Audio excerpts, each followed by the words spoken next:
Rolling. Hi Filipino Vines, we are Farrington and Mann original members of When in Rome, and we are looking forward to Saturday. See you here. See you here. Thank you. Test 1 2 1 2 1 2 1 2. I can't work in those conditions. Alright. First of all, welcome to the Philippines. Thank you so much. Thank you. Okay, any first impressions about the country? Like, what did you first think when you were invited to come to the Philippines? It's obviously a massive honour for us to be here, and it's very different from where we're from, of course, so it's a whole new experience again. So we were here in 2013, but it's always a great experience to be here. What do you think? Absolutely, I agree. Yeah. Second time here. I would just say, as soon as I walk, I was out of the airport, humidity and traffic straight away, bang! Welcome to the Philippines. Yes. What's your fondest memory from your last visit? Jesse, I think. Jesse, yeah. I'll say Jesse. Jesse. Did Jesse spring any surprise for you back then? No, the beauty of it is that he doesn't spring any surprises. Everything's really cool, and he really looks after us, and there's no worries. But you know, before a gig, there's always that nervous thing. But when you've got somebody like Jesse looking after it, you know that when you get there, everything's going to be taken care of. Hopefully. He's gone. He's still on the boat. He's gone home now. That's good. Any fascination on our jeepneys, the Filipino food? Yeah. What do you remember about that aspect? You're the food The guy. Well, last time, the thing is, I've changed my diet a little bit since last time. Doesn't So I've matter. sort of Last stopped time we're eating. talking about. Since last time I've changed my diet, so I'm not eating meat much anymore. So it might be, I don't know how difficult. It's a good vegetarian Filipino food. There are dishes that are One dish. well, it's not exactly Filipino, but you know, we have stuff like sinigang. Yeah. It's soup with a lot of stuff in it, but it's Okay. usually with fish or. I'm still eating fish, so, So I'm happy sinigang now. na bangus. You've made me happy now. Okay. All right. So before we go back in time, let's go to the present. What's keeping you guys busy these days? Well, touring. We're very, very lucky to be still touring, and thankfully we had the promise had a resurgence back in 2004 with the film Napoleon Dynamite, and so after 2004 there was a resurgence in interest in the band, if you like. So we've toured America a couple of times again since the 80s. So it's the first time, in 2011 was the first time we toured in America since the 80s. So thank God the film looked at, that's looked after us really well. And we're also just off the back of some gigs we did in Canada last month as well. So it's nice. It's just nice when it's like 1 a month, 2 a month. And then we've got the American tour coming up probably beginning of August, is it? Yeah. But what's really nice about having the one hit is that we're not having, we can rest a little bit between gigs and stuff. Because we're getting old. Don't get too committed. There's a real plus to having a one hit and being a one hit wonder. So I recommend that to any band. Okay. But have you guys been back in the studio to create new music? Yes. Yeah. Always. Yeah. I wake up with ideas all the time, and so I've got a studio at home. We've just moved into a new place in California and built a studio over there. So I create all the back tracks for the live tours and everything else. So, and Pancho, we write film music together, Pancho and I. I think they've been writing a couple of tunes together. Yeah, as well. we're actually going to be What's doing the one new song? on Saturday, a new tune. So we'll see how it goes down. Really. So how big of a departure as far as the sound? It's very good. No, we've kept it pretty much. I mean, it kind of shows who were the main writers in When in Rome. Really, the new stuff. It has that the When in Rome. If there is one, it has that When in Rome sound. So because of the dual vocal thing. In fact, Andrew's stronger on this because back in the day, I was a little bit stronger on the vocals. There was more tracks that I was kind of on top of, singing the higher parts. And with this new track called Lost, Andrew's singing the main vocal on it, so it's a bit of a change, but it's still got the same style of When in Rome. Okay, so we'll dive into the biggest When in Rome hit. Can you talk about The Promise? No. Let me get the microphone. I'll take it from you. No, you're better at it. No. From an outsider's point of view, what do you That's think? right. No, and obviously it's a phenomenon really, because it just happened out of the blue.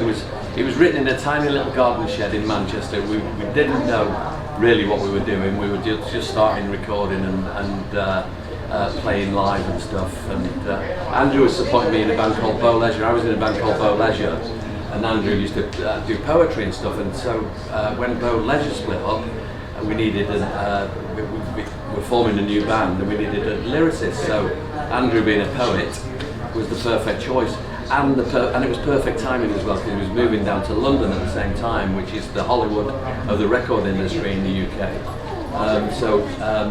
At the same time as we'd written The Promise, Andrew was moving down to London, so we had this little cassette, C90, with the verse and the chorus on it. So he took that down, he got a record deal on the strength of just the verse and the chorus, and then he wrote the second verse when we got the record deal. Was there a specific story that was behind the lyrics? Weirdly enough, not really. No. I think it was an experience that obviously it's very close to a lot of people's hearts, so it's speaking to a lot of people. So it was from the heart, but it wasn't actually about somebody specifically. Yeah. It was written for everybody, really, if you like. So I'm gonna move to a really popular version here in the Philippines. It's the Colosseum mix. Yeah. That became a very big anthem here in the Philippines. Did you guys have an active hand in creating that? In the Colosseum, we. That was Freddie Bastone, wasn't it? Yes. Yeah. Clive had been over to New York to finalise the remix of the whole of the album, and while he was there, I think. Did you Well, we met with our A&R guy, rest his soul, Nick Clark. Put us in touch with Freddie Bastone, and then he came up with those mixes, and of course we're blown away by them, because anything that sounds a little bit different than your original track that you came out from the studio with, if somebody messes it around and does a great job of it, it's always a real eye-opener and a real honour for somebody to do that for us. And when we went on tour to Brazil, there was guys there with 4 record decks with the same tune, with all the Bastone mixes on the 4 decks, and they were mixing between the 4 decks and stuff, and it's just mad to see. They were doing it backhanded and everything. It's brilliant. Yeah. What was it like hearing your original version and there are explosions happening on the remix? Did you think that it was... I think it took it somewhere else, you know. I mean, with the I think was it the Ollie North mix was the very first 12-inch we did of it. The ON mix. The Ollie North, Ollie North. And we were sort of at a stage then where we thought, this sounds like quite a nice 12-inch record, and then I think because it became stateside and it was being played in a lot of the quite heavy-duty clubs, which weren't really what we were about, and some really strange mixes came out. But it was fantastic to hear like completely different versions. But we always wondered how people could dance to it. We couldn't dance to it. You know, I mean, we still can't. I mean, I programmed the drums, and I'm a drummer originally, so I programmed these drums and just captured them. Really very difficult to dance to. But when you go to New York and you go into a club and you're playing in a club and you see them dancing to it, it's another thing. They're dancing in a different way that we never saw before. Fantastic. So the names ON, Vatican, Colosseum, did you guys... Yeah, we saw. We played off the When in Rome bit. Yes, absolutely. Andrew was very responsible for all those kind of naming of things, and the album cover was Andrew's idea and everything else. So it was all those little concepts came from Andrew. The Friends, ON Romans, and Countrymen. Yes, I think that was on the English album. There's like a thing on the English album that Andrew wrote. Marco or something. Marco Di Pat. He goes very deep. I can't remember what it was. So when the song was picked up for the movie, did you guys get any notice that, hey, we're getting your song and we're putting it in this movie? Well, I was actually back in Manchester. I was back in Manchester. I'd lived in London for 10 years. And I had to get a proper job because we were out of the record deal and everything else. So 2003, I'm running around this hotel. I'm working in a hotel, and I get a phone call from our ex-keyboard player, and he said they want to use the song in the movie. And I negotiated all the way through 2003 with Andrew and our ex-keyboard player. and of course nobody knew that it was going to be as big as it was, and then I was watching television at 1 o'clock in the morning in the UK, and Daryl Hannah comes running on the stage at the MTV Awards, and she comes running on the stage. She says, "Forgive me, I'm losing my voice. I'm shouting for Napoleon Dynamite." So I thought it's got a chance. If Daryl Hannah's shouting about it, it's got a chance. And of course, it won Film of the Year and everything else. And so, thank you, Jared Hess, the director, for choosing it. Yeah. And then when that exploded all over again, how did that affect your lives? There was a bit of a legal issue between 2004 when the film came out and up till 2011, and we didn't come back till 2008. So there was a gap of how many, 7 years before we came back again to kind of reap the rewards of the movie, if you like. Okay, let's go to the song Heaven Knows. Heaven knows. Never knows where that came from. Yeah, I don't know. It was a lot of people like it better than The Promise. Heaven knows. Yeah. I think when we wrote it, when we recorded it, it didn't really come out like we wanted it to. In some respects, do you remember? Well, I listened to the demo the other day. Demo's completely different than what we ended up with. Yeah. But then we got Richard Burgess. I was a massive fan of Landscape back in the 80s, and we got Richard Burgess to produce 3 tracks, because record company told us as soon as we got to America that we only had 1 song, and that was The Promise. So we did 3 more tracks with Richard Burgess, and one of them was Heaven Knows. Yeah. And then it was remixed by Harding and Kernow from PWL. So of course it sounded like a PWL record, and I love it. I love that. There's been other mixes of it as well, isn't there? Yeah, there's been a lot of mixes. There's been a lot of different mixes again. Power mix, the big beat mix. Yeah. There's one that I never heard of that I picked up the other day. I did a search for it the other day. I've never heard of it before. It's the original tune, but it's got all sorts of different stuff on it. So what's your take when people, play with their music, tweak it here and there? As long as they pay the royalties, we're good. Regardless if it doesn't sound like We're original.